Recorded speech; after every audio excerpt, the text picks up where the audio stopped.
అప్పులు చేయడంలో కూటమి సర్కార్ దూసుకువెళ్తుందని వైసీపీ నేత మాజీ ఆర్థిక మంత్రి బుగ్గన రాజేంద్రనాథ్ రెడ్డి అన్నారు. ఇప్పటి వరకు మొత్తం 1,12,750 కోట్లు అప్పులు చేశారని తెలిపారు. ఈ అప్పులు ఎవరు కడతారని ఆయన ప్రశ్నించారు. ఎన్నికల మేనిఫెస్టోలో ఇచ్చిన ఏ ఒక్క హామీని కూటమి నేతలు అమలు చేయడం లేదని మండిపడ్డారు. చంద్రబాబు 1998లో కూడా విజన్ 2020 అన్నారని గుర్తు చేశారు. ప్రజలు 5 ఏళ్ల కోసం గెలిపించుకుంటారా, వచ్చే 20 ఏళ్ల కోసం గెలిపించుకుంటారా అని ప్రశ్నించారు. బాబు షూరిటీ భవిష్యత్తుకు గ్యారంటీ అని ప్రచారం చేశారని తెలిపారు. ఇంటింటికి వెళ్లి నీకు 15,000, నీకు 18,000 అంటూ లెక్కేసి హామీలు ఇచ్చారని చెప్పారు. 6 నెలలు అయినా చంద్రబాబు మేనిఫెస్టో ఏమైందని బుగ్గన నిలదీశారు.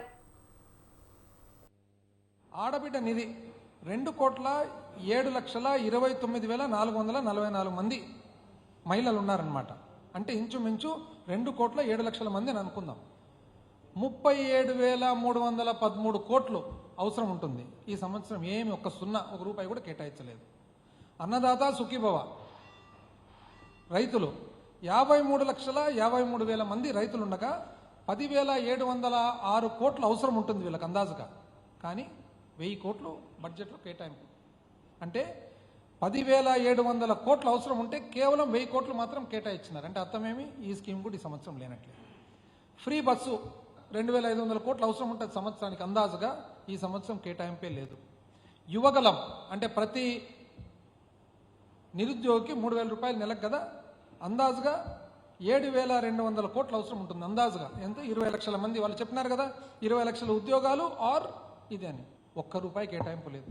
వెల్ఫేర్ పెన్షన్స్ ఏజ్ రిడక్షన్ అంటే 60 ఏళ్ల నుంచి 50కి తగ్గించేస్తామన్నారు కదా, 12,900 మంది 12,900 కోట్లు అవసరం ఉంటుంది. యువతకు యువతకు 20 లక్షల ఉపాధి అవకాశాలు లేదా నెలకు 3,000 రూపాయలు నిరుద్యోగ భృతి వచ్చిందండి 6 నెలలుగా ఆంధ్ర రాష్ట్రంలో ఎవరికన్నా.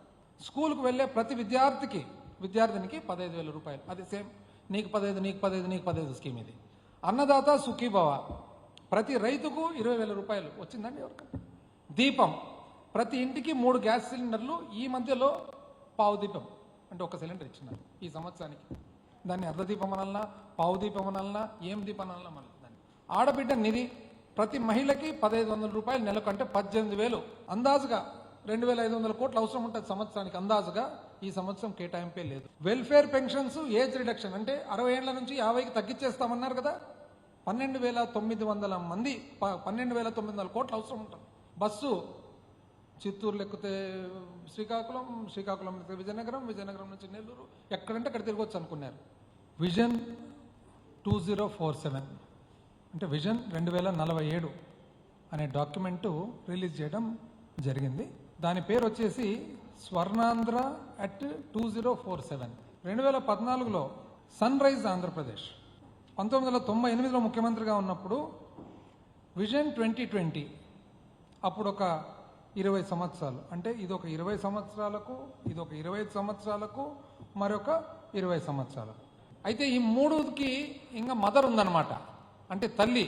ఈ 3 విజన్స్కు తల్లి. ఆ తల్లి ఏమి, మనసులో మాట అని చెప్పి తను రాసిన ఒక పుస్తకం. తల్లి అంటే ఇక్కడ నుంచి విజన్ 2020 నుంచి మళ్ళా సన్ రైజ్ ఆంధ్ర నుంచి స్వర్ణాంధ్ర. నాకు అర్థం కానిది ఏమంటే, సింపుల్గా ఒక సామాన్య మానవుడు ఏం కోరుకుంటారు? 20 సంవత్సరాల తర్వాత, 25 సంవత్సరాల తర్వాత, 30 సంవత్సరాల తర్వాత ఇది కోరుకుంటారా? లేదా అయ్యా నిన్ను గెలిపించుకునేది 5 సంవత్సరాల కోసము, 5 సంవత్సరాలకు మీరు ఏం పరిపాలన ఇవ్వబోతున్నారని చెప్పి కోరుకుంటారా?